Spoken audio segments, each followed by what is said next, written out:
This is the Park of the Nine Tombs near Golconda Fort. It rather reminds me of the Astatingi cemetery in Sumeneb, the capital of old Madura Island off Surabaya. These stylobate plinths on which all of the large tomb buildings sit are most unusual. The whole area is really a Muslim graveyard, but it seems to be divided into big family mausolea. Plasterwork is exquisite. Reminds me of the ancient caravanserai of Persia, also in this lovely camel colour. More dysfunctional water features in the garden of the Matab, the Andhra Pradesh tourism restaurant. These lovely little rosettes remind me of the ones at the Falaknuma Palace. Sort of more unusual lozenge form. I've just discovered that my guide is a communist. No. He said he's not interested in this beauty. I think he's just being like an accountant. He's a militant Hindu, typical Brahmin, you know. Anything Islamic is just shit. Practical for someone who loves the Versace.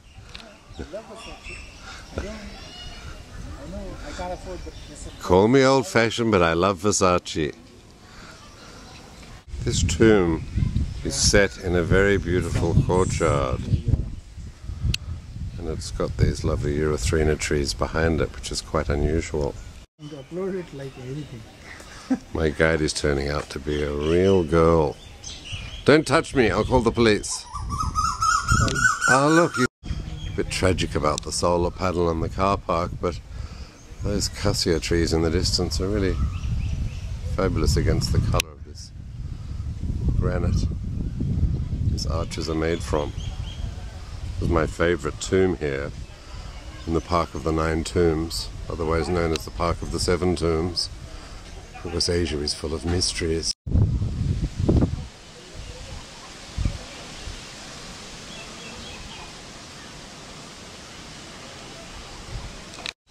My favourite courtyard tomb from another angle. One wonders if this didn't have a big dome structure over the top, which is perhaps collapsed. The base seems very solid just to be a garden court. It's really a very lovely park. At its centre, another dry water feature.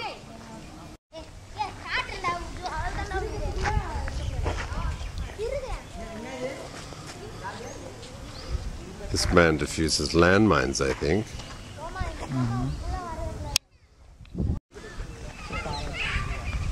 It's only evening, I guess.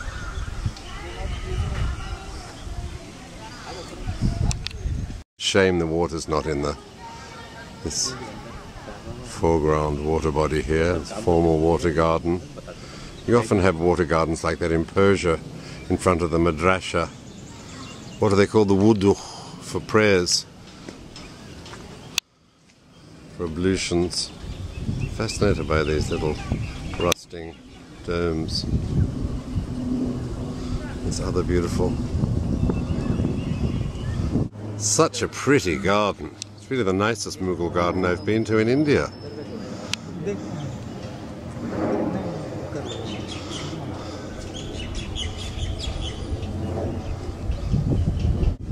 There's no shortage of these dramatic views, interspersed with the usual rubbish of the Indian landscape. Project stalled. One just has to ignore this sort of thing in Indian beauty parks. It would be easy to appreciate the architecture in the gardens without these big towers for the Soleil Lumiere show.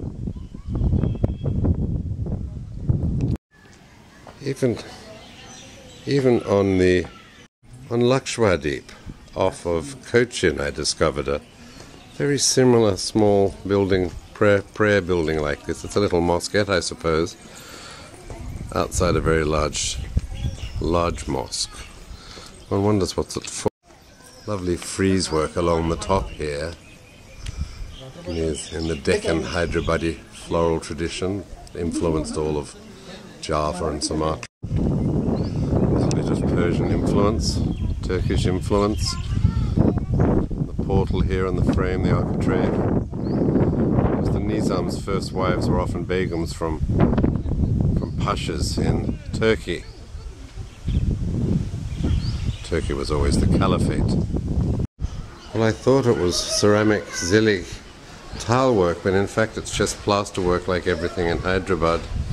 The inside is the beautiful green and purple draped.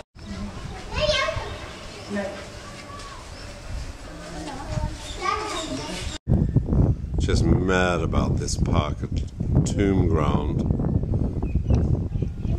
The sky is so beautiful today. Incredible, this place is not more famous. Down this archway here. Tragic they built that horrible apartment complex in the background, but what to do?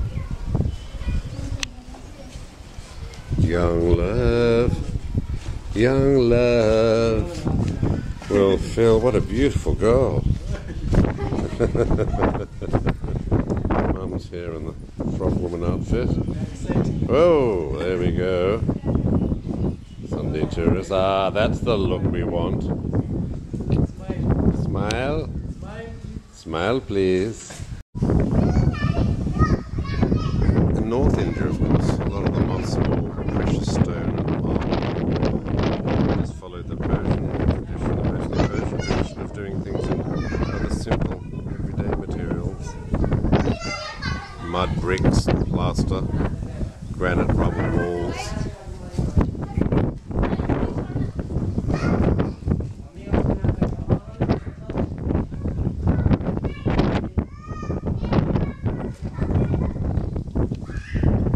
Happiness is a Hyderabadi Muslim.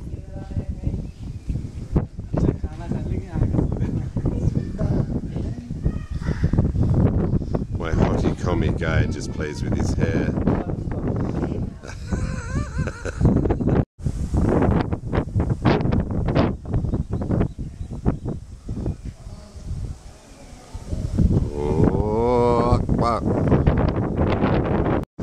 This is the most beautiful dargah I've just found in a secret corner of the Seven Tomb Parkland. Just amazing. It's wonderful. Stone columns and stone pillar columns, beams. Rather ingenious sausage-like tomb cozy employed to stop the Muslim flag, the Sunni flag, from flying up. Seems to be a little bit of mysticism in these rocks too. This altar. Flags are a big part of the pageantry of Islamic Hyderabad.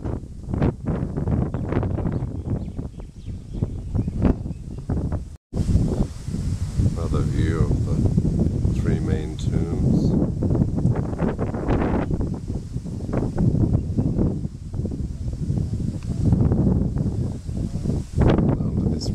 Dargah. Small family tomb to a local saint. This is Assalamu alaikum written on a piece of plaster on top of that altar, being supported by a single granite boulder. These would have been pleasure gardens at least in Spain now. Some symbolized by these strange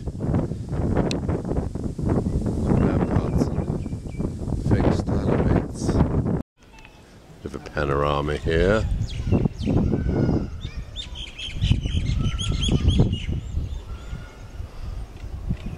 Picking up 5 of the 7 tombs. Can't wait until the park is fully restored.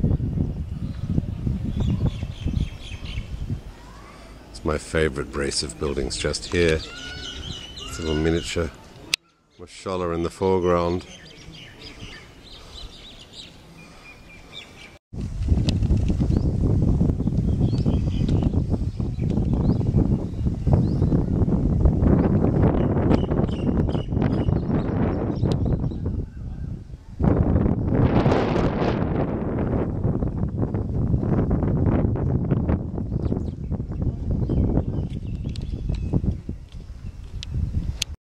These sisters with their beautiful orange garlands, leaving the tomb.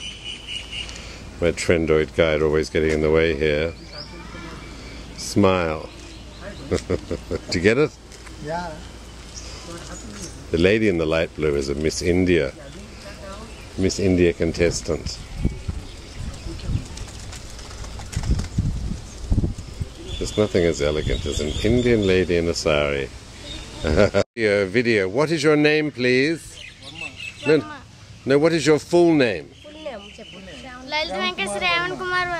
Wow! How do you spell that? Spell, please.